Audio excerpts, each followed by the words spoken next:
Hello everyone, and welcome to episode 2 of our starter ship guides. And today we're going to be talking about your low-cost starters. These are the ones that most people are going to get because they're the easiest and first ones to get, $45 US.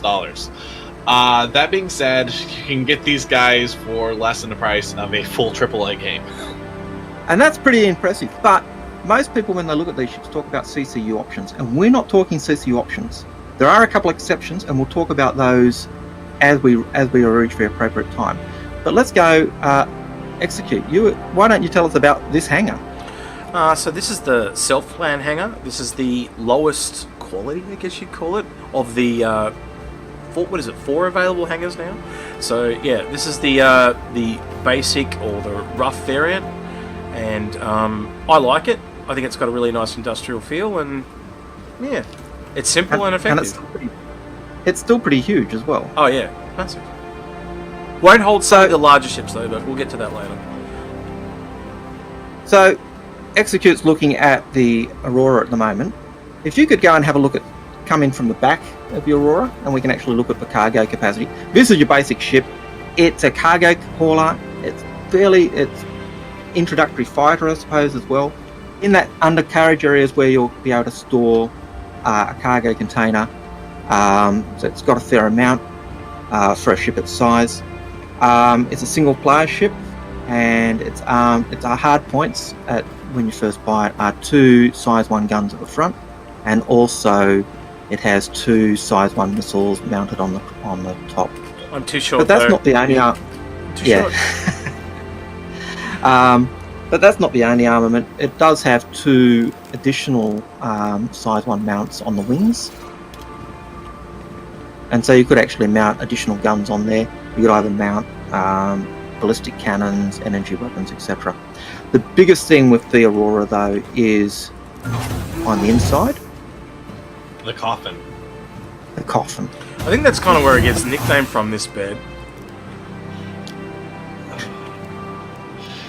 The thing is, this bed really does differentiate it from any of the starters that we're talking about today, because between the Mustang and the Aurora, this is the only one with the bed, which gives you that all-important save feature while you're out in the verse. That's right. So dark. While you're out in the verse, if you terrors.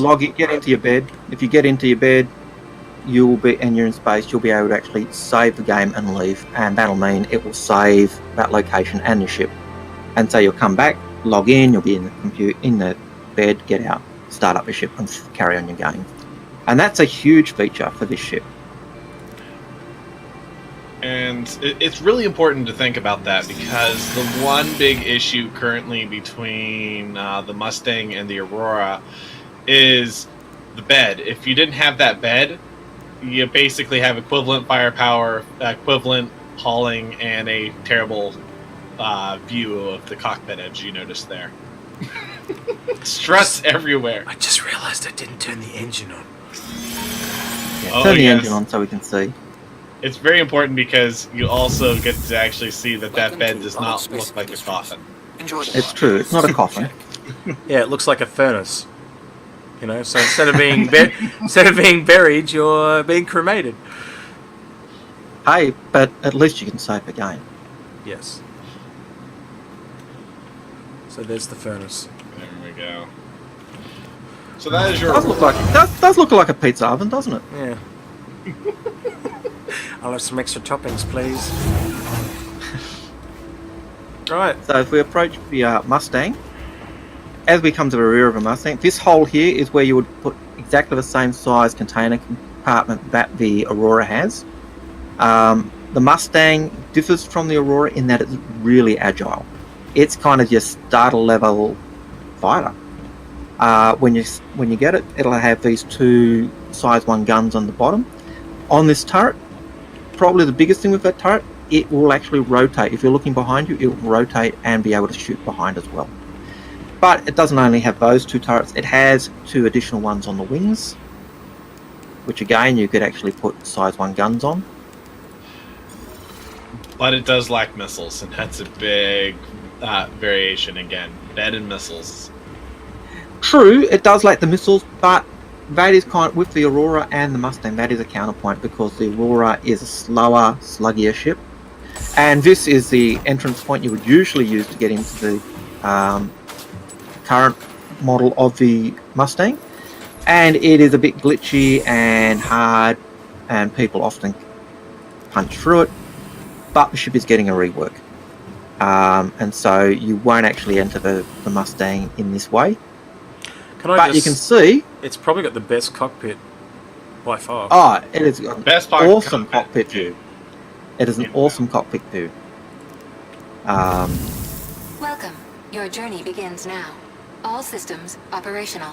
And in front you can see the Mustang Gamma. And if we hop out and just go to the front of the Gamma, you can actually see how we'll be getting into the Mustangs in the future. And the rework looks amazing, and for all those people who are terrified, if you notice that the wings are landing gear, that is going away with the rework. So yeah, I actually think that's a bit of a sad thing. Yeah, I agree. Like it's light landing gear wings. It's a characteristic of a ship.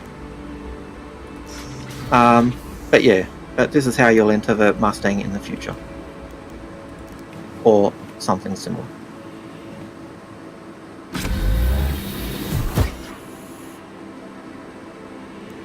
So, as we were talking about before with making your decision, the real decision is, do you want something really agile that you can go around, do a little bit of fighting in, or do you want something with a little bit more versatility and, of course, your bed? Now, that's your real decision that you have to make. Personally, we tend to agree that the Aurora is actually the better overall ship for someone starting out the game. But this is where we break our CCU options. Like, we were talking about CCU options, not necessarily what you want to be looking at, and we explained that earlier in episode 1.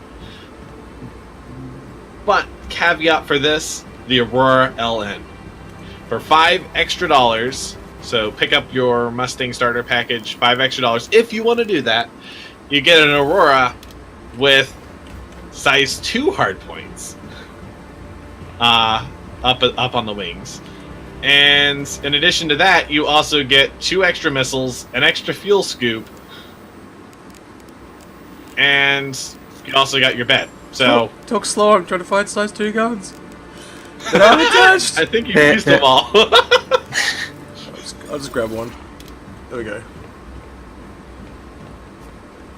You were saying? And on the top, you've got the four missiles on top instead of 2, and that is a mount that's unique to the Aurora as well. You get a bigger cooler too, don't you? That seems bigger than the other one. You do. Yes. You get that same cooler on the LX, I believe. Oh, don't forget, it's not here. This is bugged out, but there's usually a leather seat. It's all about that luxury. But it literally, for an extra $5, you actually get something that gives you your save room, more firepower, more missiles, more cargo. That is, no, that's with the Clipper. And honestly, at that point in time, you might as well look at some of the other starter options, which we'll be talking about in episode 3. But that's our starter guide here. If you want to just get in and you're not going to invest anymore, we generally lean toward the Aurora because of the bed for saving. And if not, and you want a little bit more maneuverability, some racing, that type of stuff, look at the Mustang. And if you still don't want to spend much more, but you want maybe a little bit more firepower or bang for your buck, go on to the LN. Buy the Mustang pack and then upgrade to an LN. But don't forget, while the Aurora is not your fastest ship, there is an annual race which is held by players that is the Crux Cup, and they do have an Aurora Classic which you can take an Aurora in. So I like the LN because it's got the Aussie colours. Just, I'm not biased at all. No, I'm not biased either. I quite like the LN for that. All right. So guys, tell us what you think, and stay tuned for episode 3, where we are going to talk about your mid-range starter ships, your Avenger, and the Core.